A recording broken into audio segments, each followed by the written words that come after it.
Hello dear students, welcome to my academy. बच्चों क्या हाल चाल हैं। तो बच्चों कॉन्सेप्ट बूस्टिंग सीरीज़ के इस लेक्चर में जो चैप्टर हम क्विकली रिवाइज करने वाले हैं और आपका कॉन्सेप्ट जो उसे बूस्ट करने वाले हैं वो चैप्टर है बायोलॉजिकल क्लासिफिकेशन। तो बच्चों हम कोशिश करेंगे इस चैप्टर को 3 पार्ट्स में कंप्लीट करने की। तो पार्ट 1 जो है वो आज हम ले रहे हैं यहाँ पर, जिसमें हम देखेंगे क्या है 5 किंगडम क्लासिफिकेशन और किंगडम मोनेरा जो है उसे एटलीस्ट हम कवर करने की कोशिश करेंगे बच्चों। तो स्टार्ट करते हैं। सबसे पहले kingdom system of classification. Kingdom system of classification. बच्चों किंगडम क्या है? किंगडम है हाईएस्ट टैक्सोनॉमी कैटेगरी। तो डिफरेंट साइंटिस्ट ने उन्होंने क्या किया, उन्होंने ऑर्गेनिज्म को डिफरेंट किंगडम में क्लासिफाई करने का ट्राई किया। जैसे सबसे पहले आया 2 किंगडम क्लासिफिकेशन। 2 किंगडम क्लासिफिकेशन जो है बच्चों वो किसने दिया था? वो दिया था लिनियस ने। और वो जो 2 किंगडम थे बच्चों वो कौन कौन से थे? वो 2 किंगडम थे प्लांटी और एनिमेलिया। Plantae and animalia. बच्चों हायर ऑर्गेनिज्म को यदि हम क्लासिफाई करें तो 2 किंगडम के अकॉर्डिंग हम उन्हें कर सकते हैं, हमें कोई दिक्कत नहीं आएगी। लेकिन बच्चों मेन क्राइटेरिया जो है वो सेल वॉल, सबसे मेन क्राइटेरिया जो है वो सेल वॉल का प्रेजेंट या एब्सेंट होना जो है वो यहाँ पर था। लेकिन बच्चों जब हम लोअर ऑर्गेनिज्म को क्लासिफाई करने लगेंगे तो हमें प्रॉब्लम आएगी। जैसे बैक्टीरिया के अंदर ऑटोट्रॉफिक हेटेरोट्रॉफिक दोनों टाइप के न्यूट्रिशन होते हैं, तो हम कंफ्यूज हो जाएंगे। सेल वॉल की बेसिस पे देखेंगे तो यस प्लांटी में आएगा, तो बैक्टीरिया को प्लांटी में रखा, फंजाई को भी प्लांटी में रखा, लेकिन मोड ऑफ न्यूट्रिशन जो है वो कैसा है? हेटेरोट्रॉफिक है। तो लोअर ऑर्गेनिज्म में दोनों के फीचर्स मिल रहे थे, इसीलिए ये पूरी तरीके से सफिशिएंट नहीं था ऑर्गेनिज्म को क्लासीफाई करने के लिए। तो इसीलिए बच्चों ये 2 किंगडम क्लासिफिकेशन जो उसमें एडवांसमेंट हुआ और आ गया 3 किंगडम क्लासिफिकेशन। बच्चों ये जो 3 किंगडम क्लासिफिकेशन है ये किसने दिया था? 3 किंगडम क्लासिफिकेशन जो है वो दिया था हेकल ने, अर्नस्ट हेकल ने। और हेकल ने क्या किया बच्चों, इन्होंने जो कुछ ऐसे ऑर्गेनिज्म थे जो यूनिसेलुलर थे या इवन मल्टी सेलुलर थे बट प्रॉपर टिश्यू का ऑर्गेनाइजेशन नहीं था, डिवीजन ऑफ लेबर जो है वो प्रॉपरली नहीं था, तो ऐसे ऑर्गेनिज्म को उन्होंने क्या किया, उन्होंने सेपरेट कर दिया और एक किंगडम बना दिया प्रोटिस्टा। यानी 3 किंगडम में आ गए प्रोटिस्टा, प्लांटी एंड एनिमेलिया। तो इस क्लासिफिकेशन के अकॉर्डिंग प्रोटिस्टा किंगडम में कौन आते हैं बच्चों? जितने भी प्रोकैरियोट है वो आते हैं, यूनिसेलुलर यूकैरियोट्स आते हैं, फंजाई आते हैं और एल्गी आते हैं। तो इतने ऑर्गेनिज्म प्रोटिस्टा में है, बाकी ब्रायोफाइटा से एंजियोस्पर्म जो है वो प्लांटी में, और जितने भी नॉन कॉर्डेट्स और कॉर्डेट्स हैं बच्चों वो एनिमेलिया में हैं। तो इस तरीके से क्लासिफिकेशन किया हेकल ने, जिसे हम बोलते हैं क्या? 3 किंगडम क्लासिफिकेशन। फिर बच्चों यहाँ पर प्रोकैरियोट, यूकैरियोट और यूनिसेलुलर मल्टीसेलुलर एक साथ प्रोटिस्टा में है, तो इस क्लासिफिकेशन को और इम्प्रूव किया था किसने? कोपलैंड ने, और दे दिया 4 किंगडम क्लासिफिकेशन। बच्चों 4 किंगडम क्लासिफिकेशन जो है वो दिया था कि इन्होंने कोपलैंड ने। और इन्होंने क्या किया बच्चों, इन्होंने प्रोटिस्टा में जो सारे प्रोकैरियोट्स थे उनको सेपरेट कर लिया, एक नया किंगडम बना दिया जिसे हम बोलते हैं माइकोटा, और माइकोटा का नाम बाद में क्या हो गया था? मोनेरा हो गया था। तो इसमें किसको रख दिया? इसमें सारे के सारे प्रोकैरियोट्स को रख दिया। और अब जो बचे प्रोटिस्टा के मेंबर वो अभी भी प्रोटिस्टा में थे, जिसे उन्होंने प्रोटोक्टिस्टा कहा था। प्रोटिस्टा ही है बच्चों, और Plantae and 4th is animalia. तो ये 4 किंगडम थे बच्चों। इसके अकॉर्डिंग कोपलैंड के अकॉर्डिंग माइकोटा या मोनेरा में सारे के सारे प्रोकैरियोट थे। प्रोटिस्टा या प्रोटोक्टिस्टा जो होगा बच्चों उसके अंदर यूनिसेलुलर यूकैरियोट, उसके अलावा मल्टीसेलुलर यूकैरियोट जिनमें प्रॉपर टिश्यू नहीं है, जैसे फंजाई हुए, एल्गी हुए, वो प्रोटोक्टिस्टा में थे। प्लांटी में ब्रायोफाइटा 2, एंजियोस्पर्म और एनिमेलिया में नॉन कॉर्डेट और कॉर्डेट्स को रखा हुआ था। इसके बाद बच्चों क्लासिफिकेशन आया 1969 में 5 किंगडम क्लासिफिकेशन। और बच्चों 5 किंगडम क्लासिफिकेशन जो है वो बहुत ही इंपॉर्टेंट है, उसे हम थोड़ा सा यहाँ पर डिटेल में देखेंगे। 5 किंगडम क्लासिफिकेशन। मुझे ये जो 5 किंगडम क्लासिफिकेशन है वो दिया था R.H. विटेकर ने। R.H. विटेकर जो है बच्चों ये वो एक फेमस अमेरिकन इकोलॉजिस्ट है। और इन्होंने क्या किया बच्चों, इन्होंने जो 5 किंगडम क्लासिफिकेशन दिया उसमें जो 5 किंगडम बनाए थे वो कौन कौन से थे, वो थे मोनेरा, प्रोटिस्टा, ये तो पहले भी था, मोनेरा प्रोटिस्टा पहले भी था। इन्होंने फंजाई एक नया किंगडम बनाया बच्चों, fungi, then plantae 4th kingdom and 5th animalia.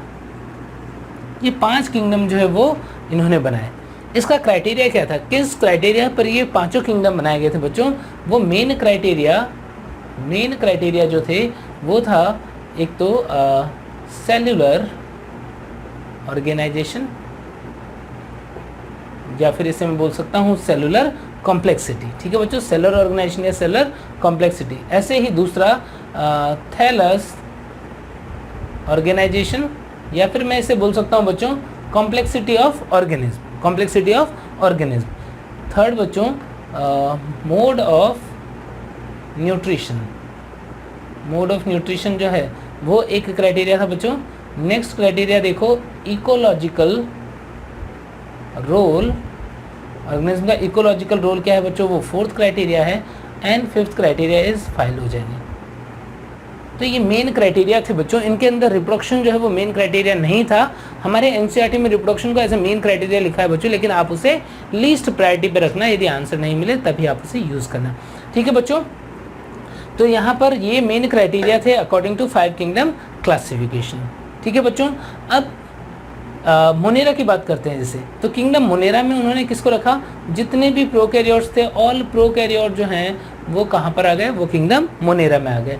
उन्होंने किंगडम प्रोटिस्टा जो है, पहले का किंगडम प्रोटिस्टा में यूनिसेलुलर यूकैरियोट भी था 4 किंगडम के अकॉर्डिंग, और उसके अलावा फंजाई भी था, उसके अलावा एल्गी भी थे। तो यहाँ पर उन्होंने उसको थोड़ा सेपरेट कर दिया कि प्रोटिस्टा में किसको रखा, प्रोटिस्टा में रखा इन्होंने all unicellular eukaryotes. All unicellular eukaryotes जो है वो प्रोटिस्ट में आ गए थे बच्चों, चाहे वो एनिमल जैसे हो, चाहे वो फंजाई जैसे हो, चाहे वो प्लांट जैसे हो। और फंजाई जो है बच्चों, उसके अंदर कैसे ऑर्गेनिज्म को रखा इन्होंने, ऐसे ऑर्गेनिज्म जो मल्टी सेलुलर थे, मल्टीसेलुलर, सेप्रोफाइटिक और पैरासाइटिक हो सकते हैं, parasitic with loose tissue level organization, loose tissue level of organization. तो इस क्राइटेरिया पे उन्होंने क्या किया, किंगडम फंजाई जो है उसमें ऑर्गेनिज्म को क्लासिफाई किया। प्लांटी में multi cellular eukaryotic photosynthetic, multi cellular eukaryotic photosynthetic, और किंगडम एनिमेलिया जो है बच्चों उसके अंदर multi cellular eukaryotic and holozoic, some are parasite also, some parasite। तो ऐसे ऑर्गेनिज्म को क्लासिफाई किया। तो ये क्राइटेरिया को यूज़ किया है, जो 5 क्राइटेरिया मेन क्राइटेरिया हैं, और उसके अकॉर्डिंग ये क्लासिफिकेशन किया हुआ है। ठीक है बच्चों, अब यदि हम इसको यूज़ करके देखते हैं कि किस में क्या हो रहा है, कौन से किंगडम में ऑर्गेनिज्म कैसे जो है वो अरेंज हैं, तो हम बहुत ईजिली देख सकते हैं बच्चों।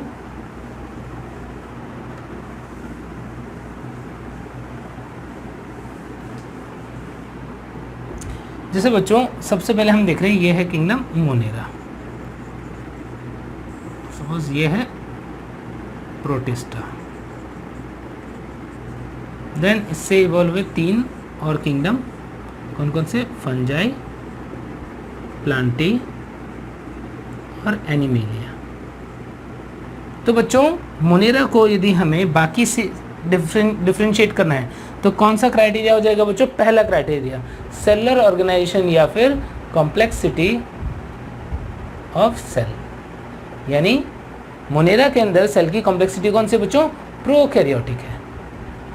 और इसके ऊपर यदि हम बात करें तो बाकियों की कॉम्प्लेक्सिटी कैसी है, यूकैरियोटिक। तो फर्स्ट क्राइटेरिया हम इस तरीके से अप्लाई कर सकते हैं। दूसरा क्राइटेरिया, उसके बेसिस में हम प्रोटिस्टा को बाकी से सेपरेट कर सकते हैं बच्चों। कैसे कर सकते हो कि यदि हम यहाँ पर देखते हैं कॉम्प्लेक्सिटी ऑफ ऑर्गेनिज्म, तो अब जो बचे बच्चों उनके अंदर हमको पता है कि प्रोटिस्टा जो है जितने भी वो कैसे हैं, यूनिसेलुलर हैं, और ऊपर फंजाई, प्लांटी, एनिमेलिया जो है वो कैसे हैं, मल्टी सेलुलर हैं। तो 2 क्राइटेरिया हमने अप्लाई कर दिया बच्चों। थर्ड क्राइटेरिया अप्लाई करो। Third criteria is mode of nutrition. और बच्चों इसे हम सबसे ज़्यादा इंपॉर्टेंट, मोस्ट इंपॉर्टेंट क्राइटेरिया बोल देते हैं, मोड ऑफ न्यूट्रिशन। फंजाई के अंदर कैसा होता है? सेप्रोफाइटिक। प्लांटी के अंदर कैसा होता है बच्चों? इसके अंदर सेप्रोफाइटिक या फिर कुछ के अंदर पैरासिटिक भी होता है बच्चों, ध्यान रखना। प्लांटी के अंदर फोटोसिंथेटिक, और एनिमेलिया के अंदर क्या होगा बच्चों? होलोजोइक, या फिर कुछ के अंदर पैरासिटिक भी होगा। ठीक है बच्चों, तो ये मेन न्यूट्रिशन वाला क्राइटेरिया। और फोर्थ क्राइटेरिया बच्चों इकोलॉजिकल रूल। जैसा कि मैंने आपको अभी बताया कि आर.एच. व्हिटेकर जो है वो कौन थे? वो एक फेमस इकोलॉजिस्ट थे बच्चों। उन्होंने यूज़ किया, उन्होंने देखा कि नेचर के अंदर जो फंजाई होते हैं वो क्या हैं? वो डीकम्पोजर का काम कर रहे हैं, डीकम्पोजर हैं। प्लांट जो है वो प्रोड्यूसर हैं और एनिमल जो है वो कंज्यूमर हैं। तो उस बेसिस पे उन्होंने इनको क्लासिफाई किया, अलग अलग किंगडम में डिवाइड किया। और यदि हम नीचे से ऊपर जा रहे हैं बच्चों, तो फिर हम फिफ्थ क्राइटेरिया भी फॉलो करते हैं, वो क्या है? फाइलोजेन। यानी पहले मोनेरा, फिर उससे प्रोटिस्टा, और फिर 3 डायरेक्शन में इनका एवोल्यूशन हो गया। ठीक है बच्चों, तो ये हुआ 5 किंगडम क्लासिफिकेशन। नेक्स्ट देखते हैं बच्चों 6 kingdom classification.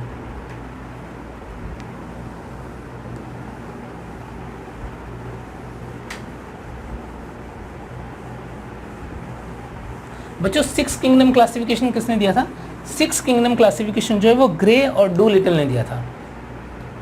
6 kingdom classification, 6 kingdom classification was given by grey and Dolittle. बच्चों इन्होंने जो 6 किंगडम बनाए, एक्चुअल में इन्होंने क्या किया? जो आर.एच. व्हिटेकर के में के क्लासिफिकेशन में 5 किंगडम था, उसी में से मोनेरा जो है उसको ब्रेक कर दिया 2 सेपरेट किंगडम में, एक आर्की बैक्टीरिया और दूसरा यू बैक्टीरिया। आर्की बैक्टीरिया और यू बैक्टीरिया। देन उसके अलावा protista, fungi, Plantae and animalia. तो ऐसे 6 किंगडम बन गए बच्चों। ठीक है, अब यहाँ पर ये जो 2 किंगडम मोनेरा से बने, ठीक है, इसका मेन क्राइटेरिया यानी मोनेरा को ब्रेक कर दिया है किसके अंदर into Archie bacteria and you bacteria. इसके अंदर 2 किंगडम में ब्रेक किया बच्चों। क्यों? क्योंकि इनके अंदर मेन डिफरेंस जो था, मेन क्राइटेरिया जो था बच्चों वो था 16S राइबोसोमल आरएनए सीक्वेंसिंग, इस क्राइटेरिया पे। दूसरा क्राइटेरिया था बच्चों कि इनके अंदर difference in cell wall composition and difference in cell membrane structure. तो इस बेसिस पे बच्चों क्या किया? ये 6 किंगडम क्लासिफिकेशन जो है वो दिया गया। इसके अलावा बच्चों एक और साइंटिस्ट का नाम आपने सुना होगा, कार्ल वूस। कार्ल वूस ने क्या किया बच्चों? जितने भी ऑर्गेनिज्म हैं उनको 3 डोमेन्स में डिवाइड कर दिया। 3 डोमेन कौन कौन से बनाए? 3 डोमेन बनाए। एक बनाया आर्किया, एक बनाया बैक्टीरिया और एक बनाया यूकैरिया। अब इन डोमेन में क्या क्या आते हैं? जैसे आर्किया डोमेन है बच्चों, तो आर्किया डोमेन में आएगा आर्की बैक्टीरिया। कौन आएगा? Archie bacteria. बैक्टीरिया डोमेन में कौन आएगा? You bacteria, kingdom you bacteria. और यूकैरिया में बाकी के किंगडम्स कौन कौन से? प्रोटिस्टा,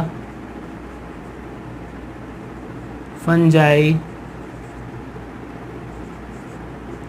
प्लांटी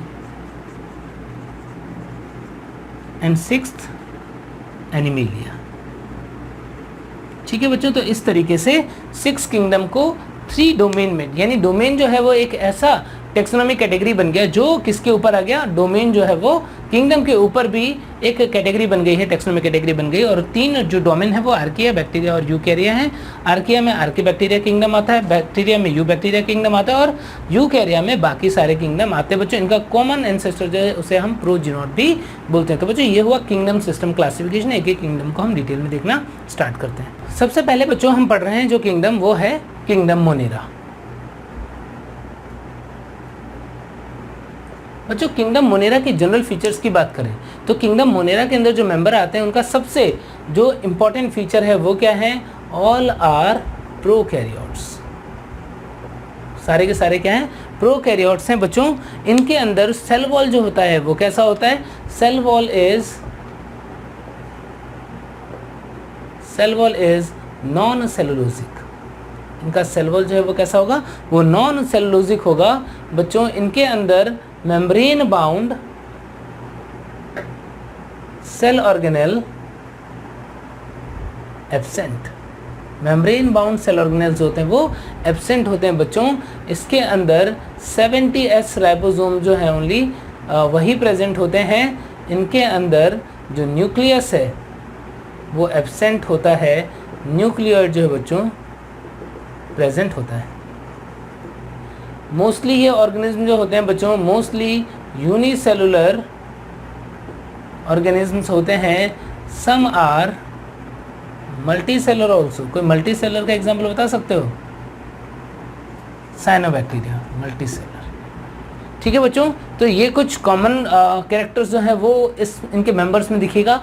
हैबिटेट क्या होता है बच्चों? अलग अलग जगहों पर प्रेजेंट होते हैं। और इनके अंदर मोड ऑफ न्यूट्रिशन जो है, nutritional diversity is very high. Locomotion के लिए फ्लैजिला हो सकता है, वो यूकैरियोट से डिफरेंट होगा बच्चों। और इसके अंदर ओनली एसेक्सुअल रिप्रोडक्शन अकर्स।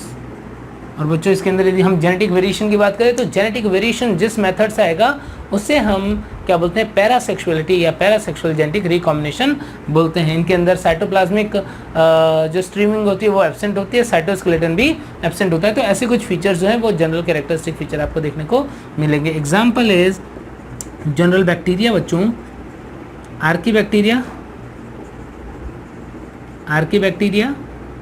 या फिर मैं इसको थोड़ा सही से लिख देता हूँ, आर्की बैक्टीरिया, यू बैक्टीरिया में जो कॉमन एग्जाम्पल हम पढ़ने वाले हैं बच्चों यहाँ पर बैक्टीरियाज के बारे में पढ़ेंगे, देन इसके बैक्टीरिया के बारे में पढ़ेंगे, देन हम पढ़ेंगे साइनोबैक्टीरिया, देन माइकोप्लाज्मा। ठीक है बच्चों, अब यहाँ पर आर्की बैक्टीरिया की बात करें यदि तो बच्चों आर्की बैक्टीरिया जो होते हैं वो मोस्ट प्रिमिटिव ऑर्गेनिज्म होते हैं अर्थ के ऊपर जो मोस्ट प्रिमिटिव ऑर्गेनिज्म है जिन्हें हम लिविंग फॉसिल बोलते हैं बच्चों, वो कौन है? वो आर्की बैक्टीरिया है। आर्की बैक्टीरिया के अंदर कुछ कॉमन फीचर्स जो हैं वो देखने को मिलते हैं। क्या क्या? कि आर्की बैक्टीरिया जो होगा बच्चों उसके अंदर सेल वॉल जो होता है वो स्यूडोपेप्टाइडोग्लाइकेन का बना होता है। किसका? स्यूडोपेप्टिडोग्लाइकेन या स्यूडोम्यूरिन्स का बना होता है। स्यूडोपेप्टाइडोग्लाइकेन या स्यूडोम्यूरिन का सेल वॉल बना हुआ होगा। उसके अलावा प्लाज्मा मेम्ब्रेन जो है बच्चों, सेल मेम्ब्रेन के अंदर single layer branch chain lipid होगा, सिंगल लेयर ब्रांच्ड लिपिड। और बच्चों प्रोटीन जो होता है उसके अंदर पोलर बॉन्ड्स जो है वो होमोपोलर बॉन्ड्स जो है बच्चों वो बहुत ज़्यादा होते हैं। तो इनकी वजह से क्या होता है? एक्सट्रीम कंडीशन पे रहने के लिए एडेप्टेड होता है। आर्की बैक्टीरिया जो है उनके अंदर cell wall, cell membrane, protein, इनमें डिफरेंस है। इसके अलावा कुछ और इंपॉर्टेंट फीचर्स की यदि मैं बात करूँ तो हिस्टोन एंड इंट्रॉन्स एब्सेंट। इनके अंदर हिस्टोन जो होता है वो एब्सेंट होता है और इंट्रॉन्स प्रेजेंट होता है। Histone present and intron present होता है। ठीक है बच्चों, ये यूकैरियोट से मिलते जुलते कुछ फीचर्स हैं वो हमें देखने को मिलते हैं किसके अंदर? आर्की बैक्टीरिया के अंदर। तो Archie bacteria most primitive organism on earth, living fossil बोलते हैं बच्चों इसको हम। इन एक्सट्रीम हैबिटेट में मिलेगा। एक्सट्रीम हैबिटेट जैसे हाई टेम्परेचर, हाई ऑस्मोलरिटी या concentration, high pressure like deep sea उनके अंदर मिलेगा। ठीक है बच्चों, वेरी लो पीएच इन पे मिलेगा। ठीक है, और इनके अंदर सेल वॉल स्यूडोपेप्टाइडोग्लाइकेन का बना होता है, cell membrane single layer branch chain lipid का बना होता है और हिस्टोन, प्रोटीन और इंट्रॉन जो है प्रेजेंट होते हैं। ये दो फीचर यूकैरियोट से मिलते जुलते हैं। आर्की बैक्टीरिया जो है बच्चों उसके तीन मेन टाइप जो हैं वो है मिथेनोजेंस, उसके अलावा हेलोफाइल्स एंड थर्मो एसिडोफाइल्स। तो बच्चों ये मेन टाइप हैं किसके? ये मेन टाइप है आर्की बैक्टीरिया के। मेथेनोजेंस जो मीथेन प्रोड्यूसिंग बैक्टीरिया है मेनली कहाँ पर प्रेजेंट होते हैं बच्चों? काऊ की गट के अंदर या कैटल्स हैं उनके गट के अंदर प्रेजेंट होंगे।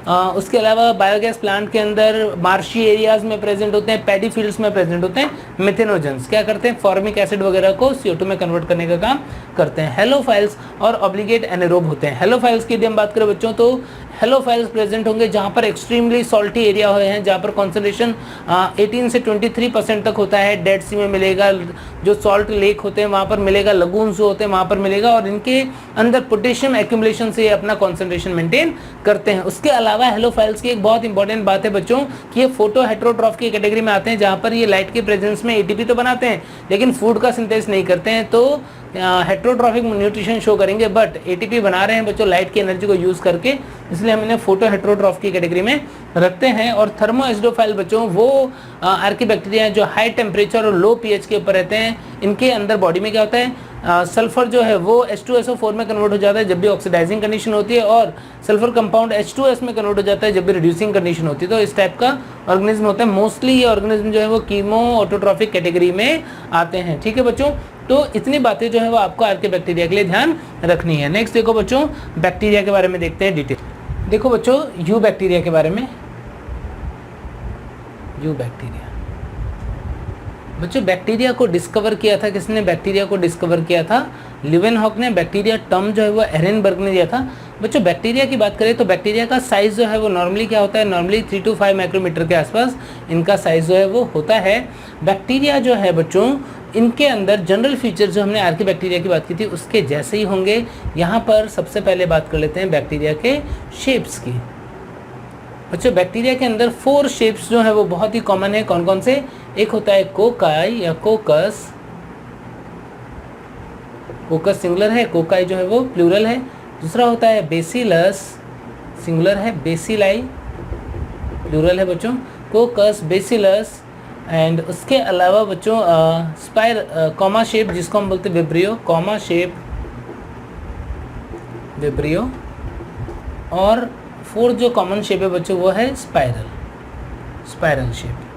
तो ये 4 कॉमन शेप में बैक्टीरिया जो है वो प्रेजेंट होते हैं। कोकाई का मतलब ऐसा स्फेरिकल टाइप का एक होता है तो मोनोकोकस, 2 होते हैं तो डिप्लोकोकस, चेन होती है तो Streptococcus, bunch of grape like है तो स्टेफाइलोकोकस, और यदि वो स्क्वायर की फॉर्म, क्यूब की फॉर्म में है तो हम उसे सार्सिना बोलते हैं। बेसिलस यदि रॉड लाइक बैक्टीरिया एक है तो मोनोबेसिलस, 2 है तो डिप्लोबेसिलस, यदि पूरी चेन है तो स्ट्रेप्टोबेसिलस, और यदि वो पैकेट लाइक अरेंजमेंट शो करते हैं, cigar packet like arrangement show करते हैं तो उसे हम पैलिसेड बेसिलाई बोलते हैं।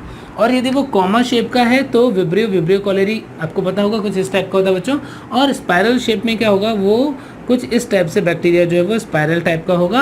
स्पाइरिलियम वॉल्यूटेंस या ट्रेपोनिमा पैलिडम जो होता है बच्चों, उनके अंदर इस टाइप के बैक्टीरिया होते हैं। क्वेश्चन आ सकता है कि यहाँ पर जो बैक्टीरिया के डिफरेंट शेप्स है इसमें सबसे कॉमन शेप कौन सा है बच्चों? तो most common shape of bacteria is bacilli. ध्यान रखना, सबसे कॉमन शेप बैक्टीरिया का कौन सा होता है? बेसिलाई होता है बच्चों। इनके अलावा कुछ बैक्टीरिया जिनका शेप चेंज होता रहता है उन्हें हम प्लियोमॉर्फिक बैक्टीरिया बोलते हैं। जैसे एग्जांपल हो सकता है राइजोबियम। राइजोबियम जो है वो प्लियोमॉर्फिक टाइप का बैक्टीरिया होता है। ठीक है बच्चों, तो ये तो डिफरेंट शेप्स हो गए बैक्टीरिया के।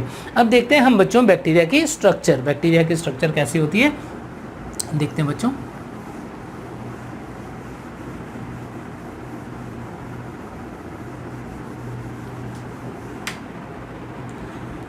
बच्चों बैक्टीरिया के स्ट्रक्चर में सबसे बाहर वाली लेयर जो है वो होती है ग्लाइकोकैलिक्स। ग्लाइकोकैलिक्स जो है वो मेनली पॉलीसेकेराइड की लेयर है बच्चों। बैक्टीरिया का मोस्ट कॉमन शेप कौन सा है? बेसिलाई है, बेसिलस है, रॉड शेप का होता है। ये सबसे बाहर ग्लाइकोकैलिक्स। उसके अंदर सेल वॉल है बच्चों। सेल वॉल जो है वो या तो एक सिंगल लेयर की फॉर्म में होगा म्यूकोपॉलीसेकेराइड, या फिर 2 लेयर की फॉर्म में होगा। 2 लेयर में क्या होगा बच्चों?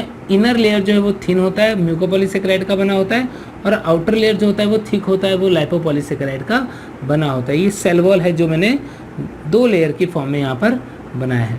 इसके अंदर होता है प्लाज्मा मेम्ब्रेन। प्लाज्मा मेम्ब्रेन में कुछ फोल्डिंग्स होती हैं, उस फोल्डिंग को हम क्या बोलते हैं बच्चों? उस फोल्डिंग को बोलते हैं मीजोजोम। मीजोजोम भी 2 टाइप के, एक फोल्डिंग जो पेरीफेरी पर ही रेस्ट्रिक्टेड है, दूसरी जो है वो सेंटर तक आ गई है।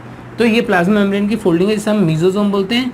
और साइटोप्लाज्म जो इसके अंदर मेम्ब्रेन बाउंड ऑर्गेनेल एब्सेंट होगा, और बच्चों यहाँ पर इंक्लूजन बॉडीज प्रेजेंट होंगे, राइबोसोम 70S होगा, और ये इसका जेनेटिक मटेरियल डीएनए, एक छोटा सा जेनेटिक मटेरियल सर्कुलर टाइप का प्लाज्मा। यदि हम ये साइटोप्लाज्म में बच्चों, यदि हम यहाँ पर देख रहे हैं कि फ्लैजिला प्रेजेंट है, तो फ्लैजिला जो है वो कुछ इस टाइप से बेसल बॉडी जो होती है वो सेल वॉल में एम्बेडेड होती है, कुछ इस टाइप से प्रेजेंट होता है। ठीक है बच्चों, इसकी एक रिंग जो है वो साइटोप्लाज्म में भी प्रेजेंट होती है। तो कुछ इस टाइप का स्ट्रक्चर होता है। और बैक्टीरिया के अंदर पिलाई भी एक स्ट्रक्चर प्रेजेंट होती है। तो क्या क्या चीज़ें देख रहे हैं, सबसे बाहर देख रहे हैं हम ग्लाइकोकैलिक्स। ग्लाइकोकैलिक्स किसका बना हुआ है, पॉलीसेकेराइड का बना हुआ है। ग्लाइकोकैलिक्स जो होता है बच्चों वो दो फॉर्म में प्रेजेंट हो सकता है। कौन कौन से दो फॉर्म है, ग्लाइकोकैलिक्स हो सकता है या तो स्लाइम लेयर की फॉर्म में, स्लाइम लेयर, और या फिर कैप्सूल की फॉर्म में। कैप्सूल की फॉर्म में होता है तो स्मूथ एस बैक्टीरिया बोलते हैं। आपने डिप्लोकोकस निमोनिया के एस स्ट्रेन आर स्ट्रेन सुने होंगे, तो कैप्सुलेटेड होता है वो एस स्ट्रेन, और वायरलेंट टाइप का होता है। तो कैप्सुलेटेड, कैप्सूल और स्लाइम लेयर। बच्चों ये जो ग्लाइकोकैलिक्स है इसका एक फंक्शन है कि मॉइस्चर को रिटेन करके रखेगा ताकि बैक्टीरिया जो है उसको डेसिकेशन से बचा पाए। दूसरा फंक्शन स्लाइम लेयर जो होता है बच्चों, ये थिन लूज स्लाइमी मास होता है जो कि क्या करता है, कॉलोनी फॉर्मेशन में हेल्प करता है। जबकि कैप्सूल जो होता है बच्चों वो एक ऐसा लेयर बनाता है ताकि ग्लाइकोकैलिक्स की वजह से, ये कैप्सूल की वजह से बैक्टीरिया जो है वो इम्यून सिस्टम से बच जाए। होस्ट इम्यून सिस्टम जो है, होस्ट इम्यून से प्रोटेक्शन प्रोवाइड करता है, प्रोटेक्शन। ठीक है बच्चों, तो ये ग्लाइकोकैलिक्स का फंक्शन होगा। क्या होता है, किस दो फॉर्म में होता है और क्या उसका फंक्शन है। ठीक है बच्चों, नेक्स्ट लेयर की बात कर रहे हैं सेल वॉल। तो सेल वॉल यहाँ पे मैंने बनाया है लाइपोपॉलीसेकेराइड लेयर और mucopolysaccharide layer. Outer thick lipopolysaccharide, inner thin mucopolysaccharide, हम क्या बोल रहे हैं, सेल वॉल। बच्चों यहाँ पर सेल वॉल के बारे में ध्यान रखना कि सेल वॉल किसका बना होता है, म्यूकोपॉलीसेकेराइड या फिर पेप्टिडोग्लाइकेन। पेप्टाइडोग्लाइकेन नाम से पता पड़ रहा है, दो चीज़ें हैं, क्या क्या, एक है पेप्टाइड और दूसरा है ग्लाइकेन, यानी शुगर है और अमीनो एसिड होंगे। अमीनो एसिड कौन कौन से, amino acid L alanine, D alanine, L lysine and D glutamic acid. और बच्चों ग्राम नेगेटिव बैक्टीरिया में एल लाइसिन एब्सेंट होता है। ग्लाइकेन्स की जब हम बात करें तो शुगर है बच्चों, दो शुगर कौन कौन सा, एक होता है एन एसिटाइल ग्लूकोजामिन और एक होता है N acetyl muramic acid, NAG और NAM, N acetyl glucosamine, N acetyl muramic acid. बच्चों क्या होता है, ये जो अमीनो एसिड्स हैं वो क्या करते हैं, इस शुगर के चेन, शुगर जो है बच्चों NAG और NAM, वो किस तरीके से, इस तरीके से पॉलीपेप्टाइड चेन बनाते हैं ग्लाइकोसाइडिक बॉन्ड के थ्रू, और इनके बीच में क्रॉस लिंकिंग करने का काम कौन करता है, ये पॉलीपेप्टाइड करता है। जैसे मान लो यहाँ पे ब्लैक वाला जो डॉट है वो है NAG और वाइट वाला डॉट जो मैंने बनाया वो है NAM। NAG है ये NAM है। तो क्या होगा, NAM जहाँ पर भी प्रेजेंट है वहाँ पे क्रॉस लिंकिंग किसके थ्रू होगा, टेट्रापेप्टाइड या पेंटापेप्टाइड के थ्रू होगा, अमीनो एसिड के थ्रू होगा। तो क्रॉस लिंक पॉलीमर बनाने का काम करता है अमीनो एसिड। तो इस तरीके से क्या होता है, एक सेल वॉल का फॉर्मेशन हो जाता है। बच्चों यहाँ पर अब ये सेल वॉल जो है वो स्टेन किस टाइप का रिटेन करता है, ग्राम स्टेन से स्टेन होता है कि नहीं होता है, इसके अकॉर्डिंग दो टाइप का हो सकता है। कौन कौन सा, एक होता है ग्राम पॉजिटिव बैक्टीरिया और एक होता है बच्चों ग्राम नेगेटिव बैक्टीरिया। डिफरेंस क्या है कि ग्राम पॉजिटिव का सेल वॉल जो है वो म्यूकोपॉलीसेकेराइड का ही थिक लेयर होगा, जबकि ग्राम नेगेटिव जो है उसके अंदर दो लेयर होता है, आउटर लाइपोपॉलीसेकेराइड और इनर जो है बच्चों वो म्यूकोपॉलीसेकेराइड लेयर होती है। तो इससे बनता है gram negative bacteria. Overall thickness इस सेल वॉल की ज़्यादा होगी, इसकी थिन होगी। ग्राम पॉजिटिव नेगेटिव बैक्टीरिया में सेल वॉल का डिफरेंस है। और बच्चों यही लिपिड लेयर की वजह से क्या होता है, जब ग्राम स्टेन से एक बार स्टेन हो जाता है और हम अल्कोहल से वॉश करते हैं तो स्टेन जो है वो बाहर निकल जाता है। ग्राम स्टेन क्या होता है, क्रिस्टल वायलेट होता है और पोटेशियम आयोडाइड जो है वो मॉडरेंट का काम करता है, मॉडरेंट का काम करता है बच्चों। और मॉडरेंट जो है वो एफिनिटी को बढ़ाता है, डाई की एफिनिटी को, ताकि वो अंदर रुक पाए बैक्टीरिया के अंदर। ठीक है बच्चों, तो ऐसा होता है उसका सेल वॉल। नेक्स्ट देखो बच्चों, सेल वॉल और सेल मेम्ब्रेन के बीच में जो स्पेस होता है उस स्पेस के अंदर लाइसोसोमल एंजाइम्स जो हैं वो प्रेजेंट होते हैं। Next plasma membrane. Lysosomal enzyme की एक्टिविटी कहाँ पर मिलेगी बच्चों, सेल वॉल और सेल मेम्ब्रेन के बीच में प्रेजेंट होता है। फिर देख रहे हो आप प्लाज्मा मेम्ब्रेन। बच्चों ये प्लाज्मा मेम्ब्रेन जो है वो लाइक एनी यूकैरियोटिक सेल ही होगा, बाइलेयर लिपिड और प्रोटीन्स का बना हुआ होता है। और बच्चों बस इंपॉर्टेंट बात क्या है कि नॉर्मली जो हमारे सेल्स के अंदर विस्कोसिटी प्रोवाइड करने का काम कोलेस्ट्रॉल करता है, यहाँ पर इसको मेम्ब्रेन को विस्कोसिटी प्रोवाइड करने का काम जो है वो कौन करेगा, वो इसके अंदर होपेनॉइड होते हैं वो करते हैं। तो यहाँ पर मेम्ब्रेन की फोल्डिंग जो है बच्चों उसे हम मीजोसोम बोलते हैं। मीजोसोम दो टाइप का दिख रहा है आपको, एक तो पेरिफेरल, तो पेरिफेरल मेसोसोम जो है बच्चों, उसका काम क्या होता है, ये रेस्पिरेशन में हेल्प करता है, क्योंकि ईटीएस के कंपोनेंट जो होते हैं वो यहाँ पर लगे हुए होते हैं, तो रेस्पिरेशन में हेल्प करेगा। और सेंट्रल मेसोसोम जो होता है बच्चों, सेंट्रल मेसोसोम, इसका काम क्या होता है, ये डीएनए रेप्लिकेशन या फिर डीएनए रेप्लिकेशन में हेल्प करेगा, या फिर ये किस में हेल्प कर देगा, सेल डिवीजन के अंदर या क्रॉस वॉल फॉर्मेशन के अंदर हेल्प कर देगा। ठीक है बच्चों, यहाँ पर जो बाहर की तरफ मेम्ब्रेन की फोल्डिंग है बच्चों, उससे हम बोलते हैं पिलाई। दो टाइप के होते हैं, एक होता है शॉर्ट पिलाई जिसे हम बोलते हैं फिम्ब्री, और एक होता है लॉन्ग पिलाई जिसे हम बोलते हैं सेक्स पिलाई। दोनों का फंक्शन अलग अलग है। फिम्ब्री जो है बच्चों वो सबस्ट्रेटम पे अटैचमेंट प्रोवाइड करने में हेल्प करता है, जबकि सेक्स पिलाई जो होता है बच्चों वो क्या करता है, वो कॉन्जुगेशन में हेल्प करता है ताकि जेनेटिक मटेरियल जो है वो ट्रांसफर हो पाए। तो ये पिलाई का फंक्शन होता है। नेक्स्ट इसके अंदर इसके अंदर जो राइबोसोम होगा बच्चों वो कौन सा होगा, वो 70S राइबोसोम जो है वो प्रेजेंट होगा। राइबोसोम या तो फ्री फॉर्म में होता है साइटोप्लाज्म के अंदर, या फिर वो मेम्ब्रेन पे अटैच हो सकता है। इस राइबोसोम पे कई बार एक एमआरएनए से बहुत सारे राइबोसोम जुड़े होते हैं, तो उस केस में हम क्या बोल देते हैं, उस केस में हम बोल देते हैं पॉलीसोम्स और पॉलीराइबोसोम्स। इसका मतलब क्या है, इसका मतलब एक आरएनए है, उसके ऊपर बहुत सारे क्या हैं, मैनी राइबोसोम्स हैं, उसको हम क्या बोल देते हैं, उसको हम बोल देते हैं पॉलीसोम्स। तो ऐसे स्ट्रक्चर जो है वो हमें देखने को मिलेगी। ठीक है बच्चों, इंक्लूजन बॉडी होते हैं बहुत सारे। इंक्लूजन बॉडी में क्रोमेटोफोर हो सकते हैं, जो मेम्ब्रेन उसके ऊपर बहुत सारे पिगमेंट लगे हुए हैं फोटोसिंथेटिक बैक्टीरिया के अंदर। तो क्या बोल सकते हैं कि क्रोमेटोफोर इज फोटोसिंथेटिक स्ट्रक्चर। इसके अलावा बच्चों स्टोर फूड क्या होगा, ग्लाइकोजन हो सकता है, वो ऑयल हो सकता है, कुछ के अंदर पॉलीबीटा हाइड्रोक्सी ब्यूटारेट होता है जो एडवर्स कंडीशन में इसको एनर्जी प्रोवाइड करने के लिए हेल्प करता है, और उसे हम बायोडिग्रेडेबल प्लास्टिक बनाने में यूज़ करते हैं। तो ऐसी कुछ इंक्लूजन बॉडी होते हैं, और यदि फोटोसिंथेटिक है तो गैस वैक्यूल भी हो सकता है।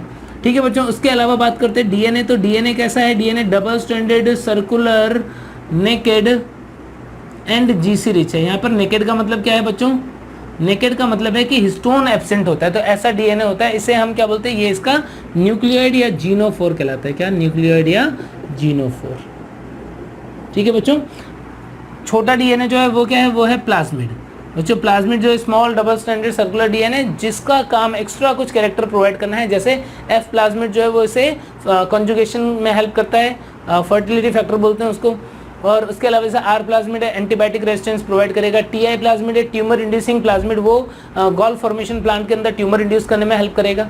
और जैसे बायोडिग्रेडेबल प्लाज्मिड है बच्चों, तो वो सीडोमोनास पुटिडा में ऑयल स्पिल को ब्रेक करने में हेल्प करता है। तो ऐसे प्लाज्मिड के डिफरेंट फंक्शन हो सकते हैं। कोल प्लाज्मिड जो होता है वो कोलिसनोजन प्रोड्यूस करने में हेल्प करता है, जो दूसरे बैक्टीरिया की ग्रोथ को कम करते हैं। ठीक है बच्चों, तो ये सारी स्ट्रक्चर जो है अंदर है। यहाँ पर अब हम फ्लैजिला की बात करते हैं, तो फ्लैजिला के अंदर बेसल बॉडी, हुक और फिलामेंट, तीन पार्ट होते हैं। बेसल बॉडी तो सेल वॉल के अंदर प्रेजेंट है, मेनली 4 रिंग्स होते हैं यदि ग्राम नेगेटिव है, और यदि ग्राम पॉजिटिव है तो 2 ही रिंग होंगे सेल वॉल के अंदर बच्चों। तो बेसल बॉडी बनाते हैं वो। उसके बाद हुक और फिलामेंट। तो बच्चों यहाँ पर ये तीनों स्ट्रक्चर जो है वो फ्लैजिला बना रही है, और फ्लैजिला जो है यूकैरियोटिक फ्लैजिला से डिफरेंट होता है। क्यों? क्योंकि ये बना होगा फ्लैजिलिन प्रोटीन का, और इसके अंदर 9+2 अरेंजमेंट नहीं होगा बच्चों। ये सिंगल रॉड लाइक स्ट्रक्चर होता है और ऐसे रोटेटरी मूवमेंट करता है। ठीक है बच्चों, तो ये सारे के सारे स्ट्रक्चर है किसकी, बैक्टीरिया की। ठीक है बच्चों, अब हम देखते हैं बैक्टीरिया की फिजियोलॉजी। तो बच्चों देखो बैक्टीरिया के अंदर कैसे होता है। सबसे पहले रेस्पिरेशन। बच्चों बैक्टीरिया जो है वो एरोबिक भी होते हैं, एनेरोबिक भी होते हैं। एरोबिक और एनेरोबिक दोनों कैटेगरी के होते हैं। अब एरोबिक जिनको ऑक्सीजन की रिक्वायरमेंट होती है, ऑक्सीजन की प्रेजेंस में रेस्पिरेशन करते हैं। एनेरोबिक विदाउट ऑक्सीजन जो है वो रेस्पिरेशन कर सकते हैं। तो एरोबिक में भी 2 कैटेगरी आते हैं बच्चों। कौन कौन से? एक होते हैं obligate aerobic and facultative anaerobic.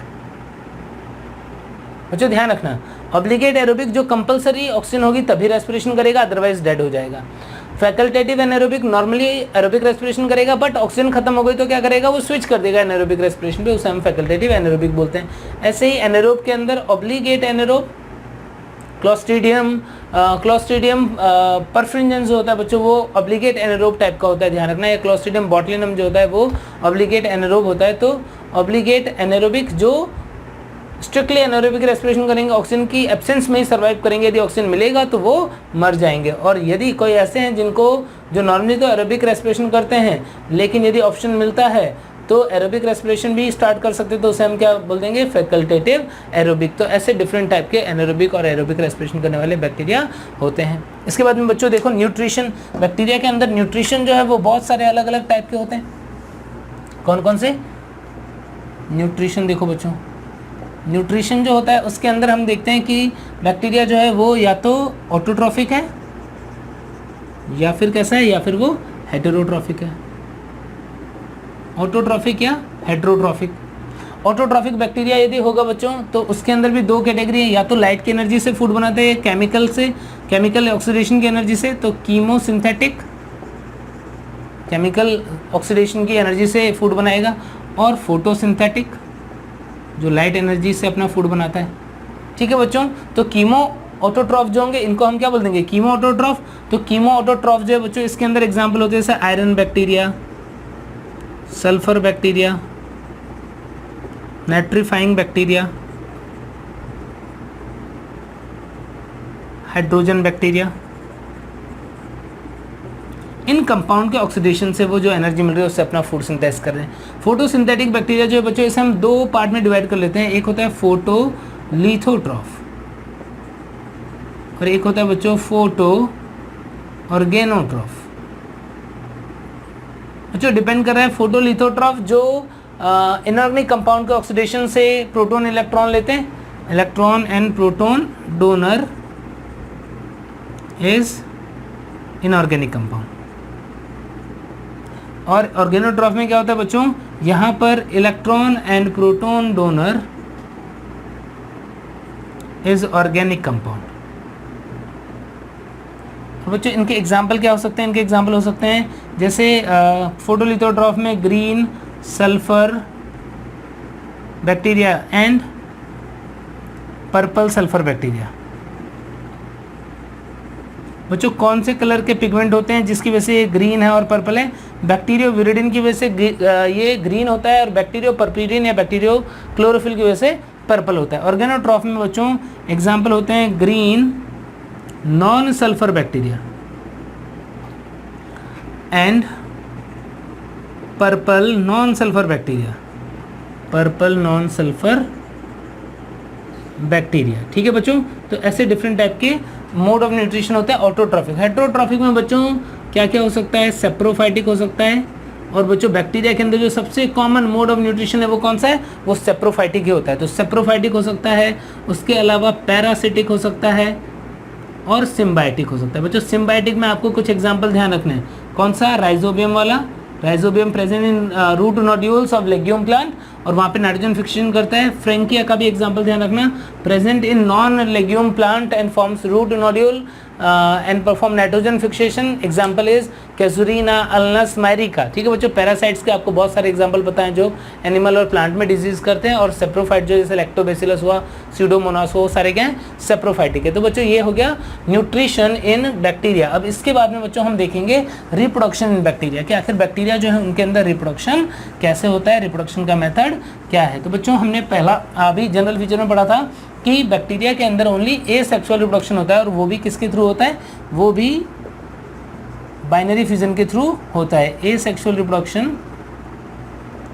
Bye binary fusion, commonly जो है बाइनरी फ्यूजन होता है। कुछ में एंडोस्पोर का फॉर्मेशन होता है बच्चों, और कुछ में जो फिलामेंटस टाइप के एक्टिनोमाइस्टिस के मेंबर है उनके अंदर कोनिडिया स्पोर वगैरह भी बनते हैं। तो कॉमनली तो बाइनरी फ्यूजन होगा, और इसमें कितना टाइम लगता है, अराउंड 20 मिनट का टाइम लगता है। बच्चों स्टेप्स क्या क्या होते हैं, स्टेप्स होते हैं इसके अंदर, डीएनए रेप्लिकेशन होता है। डीएनए रेप्लिकेशन का जो मेथड होता है उसे हम थीटा मॉडल ऑफ केन बोलते हैं। बाइडायरेक्शनल डीएनए रेप्लिकेशन होता है यहाँ पर। और डीएनए रेप्लिकेशन के साथ साथ क्या होगा बच्चों, मीजोजोम का डुप्लीकेशन होगा, मीजोजोम डुप्लीकेशन, और उसके बाद में क्रॉस वॉल फॉर्मेशन होगा बच्चों, और 2 डॉटर बैक्टीरिया बन जाएंगे। ठीक है बच्चों, तो इस तरीके से बैक्टीरिया के अंदर बाइनरी फ्यूजन जो है वो होता है। ठीक है बच्चों, समझ गए ये बात। नेक्स्ट इसके अलावा एंडोस्पोर की बात करें तो जो फिलामेंटस जो रॉड शेप बैक्टीरिया है, बेसिलस टाइप के बैक्टीरिया है लाइक क्लोस्ट्रीडियम है, उसके अंदर अनफेवरेबल कंडीशन में एंडोस्पोर बनेगा। और एंडोस्पोर में जो केमिकल होता है बच्चों कैल्शियम डाइपिकोलिनिक एसिड, वो एक इंपॉर्टेंट केमिकल होता है जिसकी वजह से वो कॉर्टेक्स में प्रेजेंट होता है और वो अनफेवरेबल कंडीशन में इसको बचा के रखता है। ठीक है बच्चों। एक और भी बात जो मुझे अभी याद आ रही है मैं आपको बता देता हूँ कि ग्राम नेगेटिव बैक्टीरिया की सेल वॉल में हमने एक केमिकल कंपाउंड का जिक्र करना भूल गए कि ग्राम नेगेटिव बैक्टीरिया की सेल वॉल जो उसके अंदर डाई अमीनो पामिलिक एसिड होता है और ग्राम पॉजिटिव के सेल वॉल में टिकोइक एसिड होता है। ये पॉइंट भी जरूर से ध्यान रखना। ठीक है बच्चों, तो यहाँ पर ए सेक्सुअल रिप्रोडक्शन जो है बाइनरी फिजन के थ्रू होगा और ये उसके स्टेप्स होंगे। एंडोस्पोर जो है वो क्लोस्ट्रीडियम या रॉड शेप बैक्टीरिया में बनेगा और वो अनफेवरेबल कंडीशन बनेगा, उसमें कैल्शियम डाइपिकोलिनिक एसिड होता है। ठीक है बच्चों। अब सेक्सुअल रिप्रोडक्शन तो नहीं होता है लेकिन शॉर्ट ऑफ सेक्सुअल रिप्रोडक्शन जो है वो प्रेजेंट है या सेक्सुअल रिप्रोडक्शन से मिलती जुलती प्रोसेस जिससे कि उसके अंदर जेनेटिक वेरिएशन आते हैं, ऐसी प्रोसेस जो है वो प्रेजेंट है। उसे हम क्या बोलते हैं बच्चों? उसे हम बोलते हैं parasexual genetic recombination. Parasexual genetic recombination बच्चों, ये पैरासेक्सुअल जेनेटिक रिकॉम्बिनेशन जो होता है इसके 3 मेन मेथड हैं जो हम यहाँ पर डिस्कस कर लेते हैं। एक होता है ट्रांसफॉर्मेशन, एक होता है कॉन्जुगेशन और एक होता है बच्चों ट्रांसडक्शन। आपको तीनों में डिफरेंस पता होना चाहिए। ट्रांसफॉर्मेशन एक्सपेरिमेंट ग्रिफिथ ने किया था, कॉन्जुगेशन का ग्रिफिथ ने डिप्लोकोकस न्यूमोनी या स्ट्रेप्टोकोकस न्यूमोनी पे एक्सपेरिमेंट किया था। कॉन्जुगेशन जो है बच्चों उसे लेडरबर्ग और टेटम ने डिस्कवर किया था इकोलाई पे, और ट्रांसडक्शन जो है वो साल्मोनेला टाइफीम्यूरियम पे जिंडर और लेडरबर्ग ने डिस्कवर किया था। ठीक है बच्चों। यहाँ पर ट्रांसफॉर्मेशन जो है वो उसमें क्या होता है, bacteria Uptake the DNA from medium, यानी ये बैक्टीरिया है तो इसके पास जो डीएनए आएगा वो कहाँ से, या मीडियम में जो डीएनए पड़ा हुआ है वो आ जाएगा, इसके पास कंपेटिबिलिटी प्रोटीन होगा उससे यहाँ पर आएगा और वो जाके इंटीग्रेट हो जाएगा किससे, न्यूक्लियोइड से। तो यदि मीडियम से डीएनए लेकर के बैक्टीरिया अपने जेनेटिक मटेरियल को चेंज कर लेता है तो हम बोलेंगे ट्रांसफॉर्मेशन। कॉन्जुगेशन में क्या होता है बच्चों, 2 बैक्टीरिया ग्राम F+ और F- या HFR और F- के बीच में जब कॉन्जुगेशन ट्यूब बनता है सेक्स प्लाई के थ्रू और उसके थ्रू जेनेटिक मटेरियल जो है वो रेप्लिकेट होकर के ट्रांसफर होगा, तो इससे हम क्या बोलेंगे, कॉन्जुगेशन बोलेंगे। और ट्रांसडक्शन में क्या होता है बच्चों, एक जो रेसिपिएंट बैक्टीरिया है वो डोनर बैक्टीरिया का डीएनए गेन करता है, किसकी हेल्प से, बैक्टीरियोफेज की हेल्प से, यानी बैक्टीरियोफेज जो है वो डीएनए इसको देता है, उसे हम बोलते हैं ट्रांसडक्शन। तो ये 3 मेन डिफरेंस है इन तीनों मेथड्स में। ठीक है बच्चों, तो ये हमने देखा बैक्टीरिया के अंदर फिजियोलॉजी क्या क्या एक्टिविटीज़ चलती है। ठीक है बच्चों, तो अब इसके बाद में इस चैप्टर को पार्ट 2 की फॉर्म में हम कंटिन्यू करेंगे नेक्स्ट लेक्चर में। तब तक आप लोग अच्छे से पढ़ते रहिए। Bye bye.